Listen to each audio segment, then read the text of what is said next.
Y'all know my voice. Helen Allen, event lead. We have sponsorship, LaWanna Latham and Mitzi Walker. Survivors, Jan Pierce and Linda Walker. Hello. Team recruitment, Terry Wise. Luminary, Tess Kimbrough. Michelle and Kimbrough and Chris Thompson. Accounting, Heather Foote. Activities, Rebecca Cash. Youth Advocacy, Callie Allen. ACS 10, Cancer Action Network, Cornelia. Spirit Points, Megan Isabel.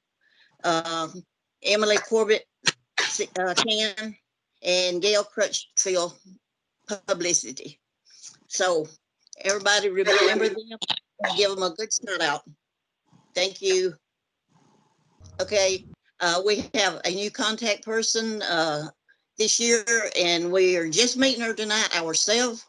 So Khaki Morrow is taking over as our great leader for the American Cancer Society. So we're glad to have her aboard, and she's going to say a few words of encouragement to everyone.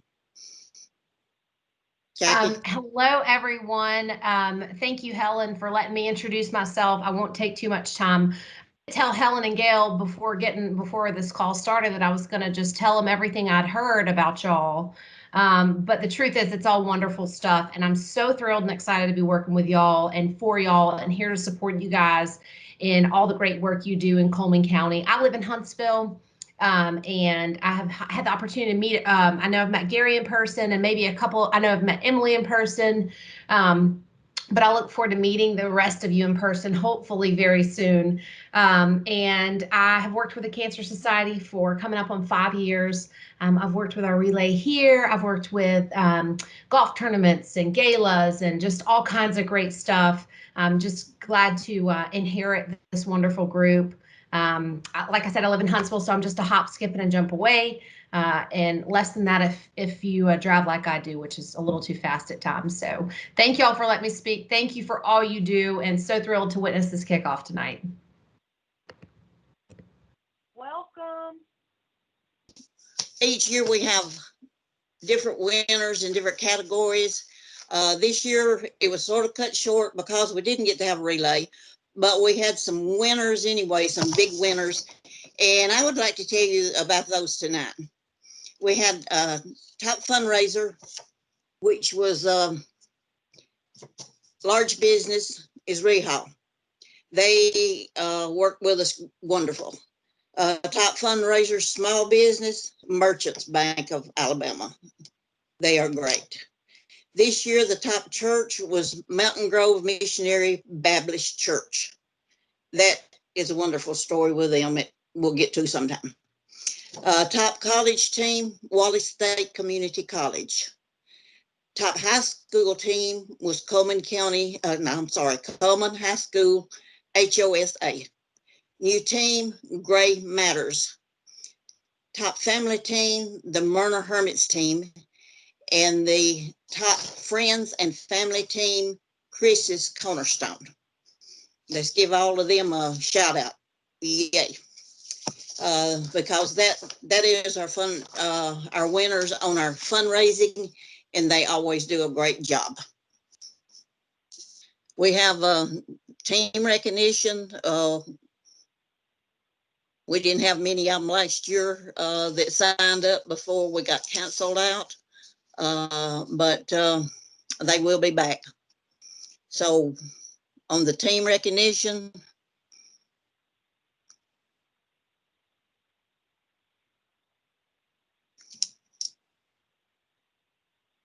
is Utaka, Team CCSO, Wallace State Community College, Chris Cornerstone, Purple Skies, Branches of Hope, Merchants Bank of Alabama, People's Bank of Alabama, Heroes of Faith, Walmart 7280, Minion Magic, Topray America, Weight Watchers, Rehal, Hermits Team, the Rack Pack, Mountain Grove Missionary Baptist Church, Hansville Nursing and Rehab Center, Bargain Hunters 108, Cullman High School, 7th Street Baptist Church, Team Maggie, Gray Matters, Walmart 0670, and Shark Bite RWC. That's the teams we had this year. And like I say, those that wasn't able to get that involved last year before COVID will be back. And we want to thank each and every one of them for their support and what they do for us. Hello, Cullman County. Hello, Linda Walker. My name is Betty. And Linda Walker and we are co-chairs of the Survivors Committee. And I just want to mention a few things. In 2019, we were honored to be able to recognize and to celebrate 300 survivors and their caregivers. And this is always such a special time for us, for our survivors breakfast and our survivors dinner. So many times, this is the only time we get to see each other once a year, and it's just so special. So last year, of course, we didn't get to do that. We love our cancer survivors and from the Cullman County and surrounding areas, and we've missed so much being able to see you in person during this crazy, crazy time of COVID. But we hope and pray that we'll be able to see each other very, very soon. So I had just a few facts, and I'm going to get off so we can, Gail has a slide projection. So let me get myself off here. There we go. A few facts, and these facts came from the American Cancer Society. 1 in 3 people will be diagnosed with cancer in their lifetime. New cancer cases, 1,762,450,000 people. $500 billion has been invested in cancer research since 1946. 3.2 million patients have been treated in the last decade. Around $150 billion is spent in the U.S. per year for cancer care. And here's the good news. There's approximately 16.9 million cancer survivors in the U.S. Yay. That's the good news of all this. So even during these difficult times, cancer still remains the second leading cause of death in the U.S. And so a donation on memory or honor of a loved one or friend who's fought cancer would be a wonderful thing to do. This would be a challenge for all of us for this year. The need is great, and the time has come to end this dreadful disease. We hope to see all of you soon. We love our survivors, and we're just hoping and praying for a wonderful relay this year. Hey guys, excited to be with you tonight. A lot going on with ACS and ACS CAN, but you know, it's a different world for us. I have the privilege of introducing a friend. You know, going virtual is new to all of us involved with Relay, but I got to tell you, through it, we found some benefits. You know, one of those benefits is a way we can connect with fellow American Cancer Society and Relay volunteers across the country and help each other accomplish our goal of fundraising and funding the mission through Relay fundraising. Us being able to have tonight's Voice of Hope speaker with us is a perfect example of this. I knew immediately who we needed when Helen asked me to assist in finding a speaker for our kickoff. Ashley has been a relayer since 2006 and just celebrated her 15th cancer anniversary after having been diagnosed in her last year of college. She's held many positions on her home relay ELT or committee, in addition to captaining her own team at the same time. Ashley also holds other volunteer leadership positions with the American Cancer Society. These include, like me, she's fortunate to be an event mentor in her area. She served on the national lead, or she served as the national lead for the American Cancer Society's Voice of Hope program. She's a current co-lead for Global Relay for Life's Heroes of Hope program. And she's also been involved with ACS Can, which is how she and I have gotten to know each other. Ashley is a resident of Houston, Texas, with her husband, 2 children, and their blue heeler named Hannah. Ashley, I will not tell my daughter you named your dog after her. Get ready to have your passion ignited for what we do. I introduce to you my friend and fellow volunteer, Ashley McCauley.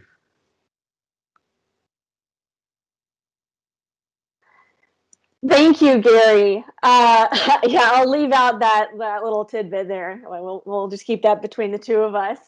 Thank you all so much. Thank you, Gary, for inviting me to be here tonight. I am so thrilled. It is just really neat getting to see all of your faces, and in the midst of all of this craziness, knowing that we are all coming together in the fight against cancer. So I'd like to share my story with you this evening. Excuse me. I have my water here just in case. So I'd like to take you back to my senior year of college. I was on top of the world. I was a straight A student. I had great grades. I had a great boyfriend. I was in a sorority. He was in a fraternity. I had great friends. And I was really like, life was just fantastic for me. Being able to, looking, you're a senior and you're just so excited for the life that's ahead of you. And, at that point, the biggest things that you're thinking about are internships and interviews and what you're going to do after graduation and all that kind of thing. And so that's where I was. And it was that fall. I had gone home with my mama to our family Thanksgiving, which is one of our big family reunions on her side of the family. And it was the morning of Thanksgiving that I was getting dressed with her. We were in our hotel room and she was in the bathroom and I was getting dressed and I think probably doing my makeup or something in a mirror. And I was wearing a spaghetti strap top. And I stood in front of that mirror and that's when I noticed it. I could see, standing there looking at myself in the mirror, that my left underarm was bigger than my right. And I thought that looks kind of weird, and I felt it and it didn't, there wasn't anything hard in there. It felt normal. It just looked really kind of big. And I showed it to my mom and she said, you know what, it's probably nothing to worry about. But when you get back to campus, why don't you set up an appointment at the health center and then, they'll check you out and whatever it is, you won't have to worry about it. Which I thought, well, that's pretty good advice. So I put it out of my mind, had a great Thanksgiving with family, and headed back to college where I did make that appointment with the health center. Well, by then, it's in the middle of finals, it's December, and I go to this appointment and they looked at me and they turned my arm every which way and they said, we need to send you to radiology. Of course, I'm not sure if I'd ever heard the word radiology before then. I studied Chinese in college. Like that wasn't, I was like going, what? And they said, yeah, we'll help you make the appointment and you'll go up there and they want to take a look at you. I thought, okay. So I told my mom that. She said, you know what, honey, they're probably going to want to biopsy it because she'd had things with herself, with her breasts that she'd had taken care of over the years. And so again, she put my mind at ease and said, just don't worry about it. Just go do what you need to do. So I know another appointment and here all this time, my boyfriend is going with me to these appointments. Said, okay, we'll ride the shuttle bus over to the health sciences campus to go do this crazy thing, and went. And sure enough, just like she said, they wanted to take a biopsy. They wanted to pull out a tissue sample to go test, and they just thought you're in such a positive attitude about this. And I'm thinking, well, what do I have to worry about? My mom said it's all going to be okay. I just, go do these little tests and everything will be fine. Because never once did I think of what it was going to turn out to be. And so I went back. I'm in the middle of finals. I'm all wrapped up in this giant ace bandage. And as luck would have it, my boyfriend and I had decided, here we are seniors. We're going to be going our different ways for the holidays. to be with our respective families. But we figured, hey, we could actually, let's squeeze in an extra day before we both have to go home, just to have some downtime together, just a day of just rest and relaxation after finals are done. And so I built in this extra day of time before I flew home. And man, did that extra day end up making a big difference, because I got the call and they said, we need you to come back for your results. And so my boyfriend and I hopped on that shuttle and went over to the campus, and we got to the waiting area, and he said, do you want me to go in with you? And I said, oh, I'm sure it's nothing. I'm thinking it's some kind of infection. They're just going to give me some antibiotics and I'll be right back out. Which is one of the decisions that I really, truly regret, was not having him there with me, not having somebody there with me, because I went in and they sat me down and they said, Ashley, you have cancer. And in that moment, my entire world just fell away.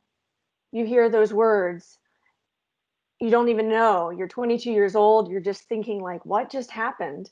Cancer? Me? That's cancer? I wasn't even sure what cancer was. I mean, it's bad, but like, what is it? And they said, do you want us to call your parents? And I'm thinking, no, my parents went through a pretty bad divorce. So that's not going to be one phone call. That's going to be two awkward phone calls. And in the meantime, I'm in shock, And so I walked back out to the waiting area, shell shocked. And I had to tell my boyfriend, I have cancer. I have something called lymphoma. And I don't have any other information. They didn't give me a sheet. They didn't give me anything. They told me one thing. They said, make us a promise that you won't go on the internet, because there's just so much crazy stuff out there and we don't want you to get worried or, do anything crazy. So just promise us that you won't go on the internet. Y'all, I was 22. I was one of the first people on Facebook. I'm not going to go on the internet. I said, okay, well, I get home, fly myself to Atlanta. And it's like, what do you tell people? You can't tell people, like, I have cancer. Well, I didn't have any information to tell them other than it's B-cell lymphoma. I didn't have a plan. It's that awful time. And for those of y'all who are here, who are survivors and caregivers, that awful time right after that diagnosis, when you really just don't have any other information, and it's dark and you can feel so lost. And so I made myself a promise. I said, look, I've got to look this up, but I will make sure that I only go to a website that looks trustworthy. So I opened my computer and I went and I searched for B-cell lymphoma. That's what they told me I had. And this website for the American Cancer Society popped up.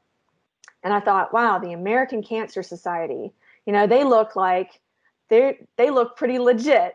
And just that piece of information was able to just give me a little bit of breathing space, to get enough just to get through Christmas, just to get through the holidays. And it was when I got a call, thinking I'm going back to college. I'm sure I'll get a call from them at some point letting me know, whatever this treatment is that we're going to do. And I got a call and they said, oh, yes, we're confirming your surgery. I'm sorry, what? Surgery? You're confirming? I didn't know I was having surgery. And they said, well, somebody should have called you. Well, those things, they fall through the cracks during the holidays. And I said, I can't come be in surgery on Monday morning. That's the first day of classes. And y'all, I told you I was a straight A student. I sat at the front of the class. I was the kind of student who would read the syllabus, I'm not going to miss the first day of my last semester of college.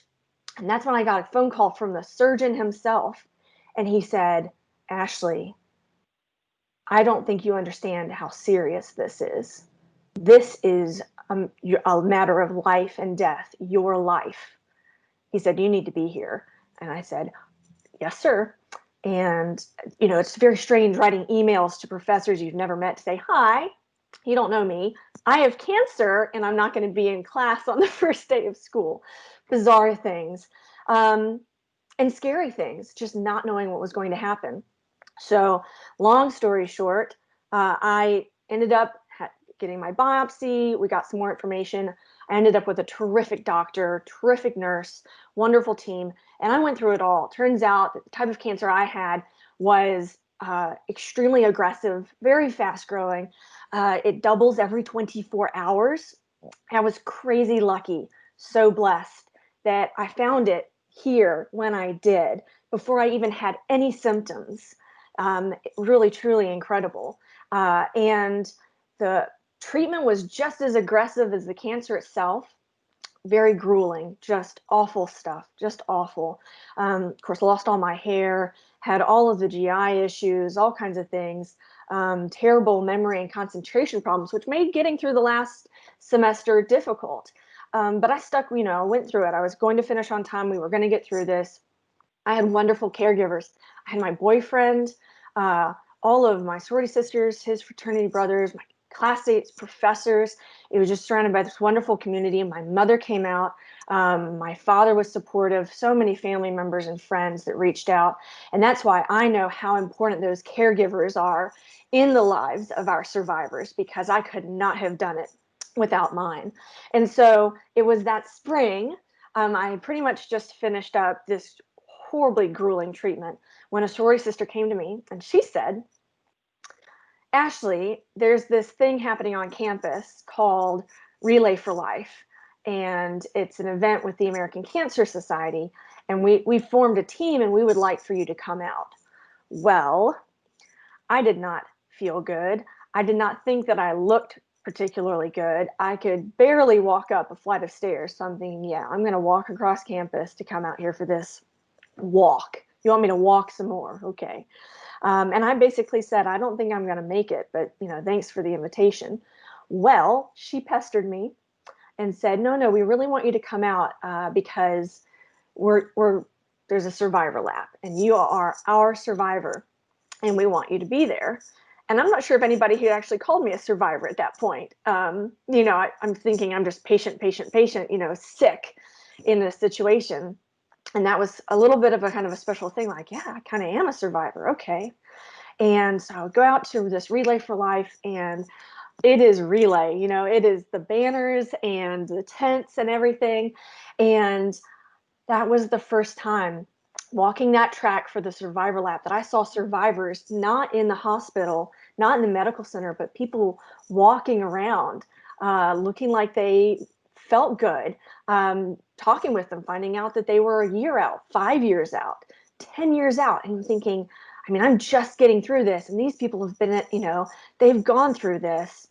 And if they can do it, then maybe I can too. And that was my first real sense of hope that I was going to be able to get through it. And I did get through it. And that relay made such an impact on me. My boyfriend and I, we graduated. We moved to Houston to be close to his family. And basically, when I got here, I said, where is my nearest Relay for Life? Because I have got to get involved with that. And as it turned out, my boyfriend's mother knew the event lead, the event chair, and they were having a kickoff. And I went and I heard a speaker, a young woman, talk about her experience fighting cancer. And she pointed to her husband in the room. And that just hit me like a ton of bricks. And that's when I really knew that I was in the right place and that I was meant to be a part of this, because I realized, actually, I kind of had a sense of it. Later on, I would find out that of all the cocktail of drugs that they put me on, many of them, and one in particular, an immunotherapy drug, they had all been developed with the help of funding from the American Cancer Society, because somebody out there had fundraised it, had gone out and found the dollars that would go on to save my life. And I realized that if somebody had done that years ago, then it was up to me to do the same thing for somebody else in the future. And so I got involved with Relay, and it has been a wild ride, as Gary said. I'm involved in all kinds of things, and it's because I know that every dollar counts. And I know it because I am here. And that boyfriend, I married him, and he's my husband, Alex. And now we have 2 wonderful children. Rayleigh is my daughter. She just turned 9, And Kepler, our son, is really close to turning 5. Yes, we got a dog. We did that whole pandemic adoption thing. And this wonderful life I have is because of the American Cancer Society and because of Relay for Life and because of relayers like you all over the country doing exactly what we all are doing tonight. You're getting ready to bring your community together. You're getting ready to fight.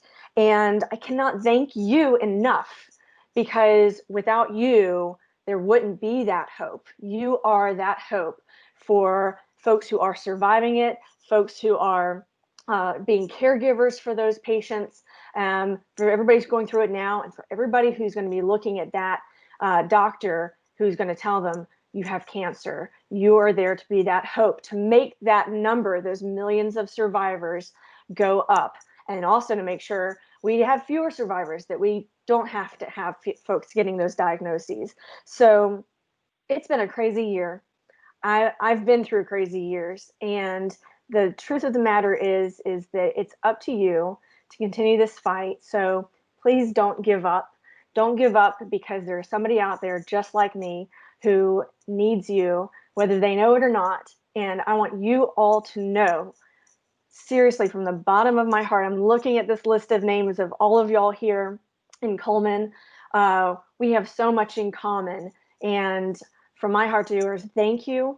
Don't give up, and keep being that hope that we have to end this fight against cancer.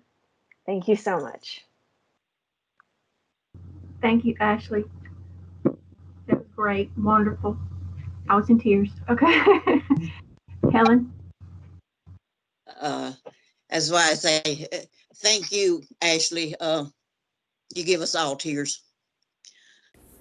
Hey, my name is Tess Kimbrough, and I'm the Luminaria Chair for Cullman County's Relay for Life. This year, we are planning to do a drive-through Luminaria ceremony. The location and time are still to be announced. Luminaria bags will be $10. This will include a bag for the ceremony and also the opportunity to send in a photo or message for a slideshow that will be displayed at the event. As of right now, we do not have a deadline for orders, but we'll update you all as soon as possible. As always, they can be purchased in honor of a current cancer fighter, a cancer survivor, in memory of someone who we've lost to cancer, or in honor of a caregiver. If you have any questions at all, you can let me know. My information is posted here. I'll also have my email address, home address, all of that made available to you on our Facebook page. You can get your orders to me that way via our Facebook page in general. Any committee member, feel free to shoot me a text, an email. However, it's easier for you to send in those order forms. And once again, if you have any questions of any kind, please let me know. So for those of you who don't know, I'm Emily Corbett, and I am your ACS CAN, which is the American Cancer Society Cancer Action Network, Alabama State Lead Ambassador as of January 1st. Most of you know Gary recently retired from his role or his position as SLA and has taken over as ACT Lead for District 4. So I'm really excited to be stepping up into this role and to have this new opportunity to help lead our volunteers. So ACS CAN is basically just your opportunity to get more involved in the fight against cancer. We work with both our local and our federal government officials to help pass legislation that will help cancer patients, survivors, and their family. If you're interested in getting involved, you can get involved with us and join for $10 a year, just a donation to ACS CAN, and they'll send you action items right to your inbox that you can complete and make your voice heard in a more political, legislative way.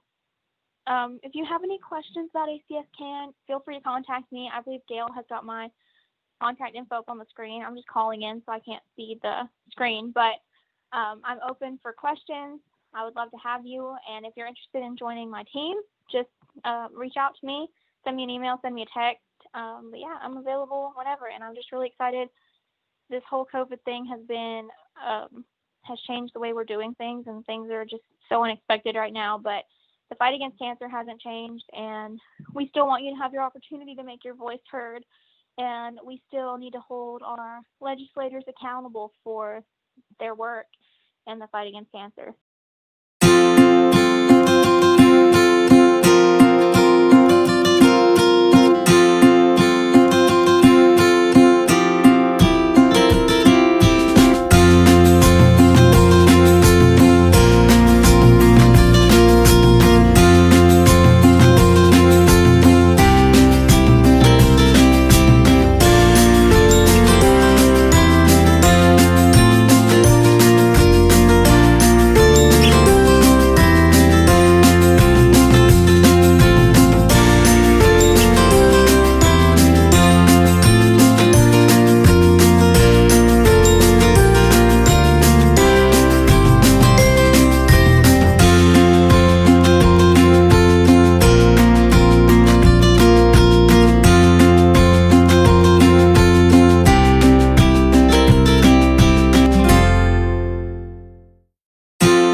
Heather Foote is our accounting chair. She does a awesome job of keeping up with our monies that you send in.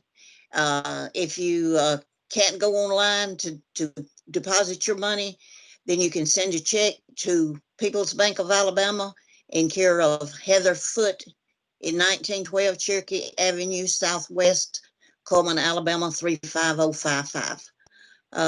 Her email address is hfoot@peoplesbankalabama.com or HES/8784@msn.com. So if you can't get in touch with her, get in touch with me at helen@weltymail.com, and we'll get your money deposited. So be sure and be hollering, sending that money in, depositing it online, however you can do it. And if you have problems, just get in touch with one of us. Thank y'all so much. No matter how we present Relay for Life this year, we should continue to raise funds to support the funding of research or education efforts in order to help prevent cancer and to support cancer patients and their families. There are a number of resources we can use for fundraising ideas. The ones we've listed here are from the relayforlife.org webpage and a Facebook group where relayers across the nation share their ideas. The first thing to do is just ask. The Myrna Hermits team raises all of their money through a letter writing campaign where they just simply ask for donations. One great resource you have is your Relay for Life dashboard, and through that you can create a Facebook fundraiser where you can ask all your friends and family for donations through that. We do hope to have the Relay Quilt again this year with all the teams selling chances for that. Every team member can sell a Luminaria for a drive-through event, which we hope to make very big this year. Other options could be a virtual 5K. There are websites where you can handle registration completely online and let the runners decide when and where to run. There are golf tournaments, virtual silent auctions, online talent shows, walk a mile fundraisers promoted over your social media pages, and more. Our Wallace State team raised more than $500 selling chances for a year of Duchess Bakery donuts, with most all of the donations coming online. And like Ashley said, it's important that we don't give up, so let's keep doing our part to win the fight against cancer. I mean, Gail's right. You know, I think the first thing that we have to think about is fundraisers in funding this mission is just making the ask. You know, I talk to my sales guys all the time about you already have a no by not asking. And I heard someone speak recently, Kelly Fryer, who said, you know, don't discount, and Karen Waldall in Decatur also says the same thing, is that don't eliminate somebody's opportunity to be a part of this by not asking. We want to thank everyone for being with us tonight, for participating, for supporting. Our community has been great. The teams, the sponsors, everyone has supported Relay in such a way. What we need to do now is get back into Relay. If you can donate $5, that is wonderful. If you can donate more, please do so. But any amount, it doesn't matter what amount, is appreciated, and it goes to a good use. Think of what Ashley said. Gary is the same way. They are alive today because of the money raised for research for Relay for Life and the American Cancer Society. It could be any of us at any time. So just remember that, and remember that you want to do something for those people that have been diagnosed or that will be diagnosed at any time in their lifetime. So just remember us, go to our Relay site.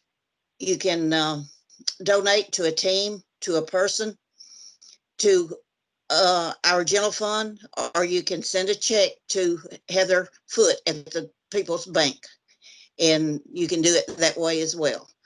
Thank you so much, and we look forward to working with y'all again this year in 2021. Thank you.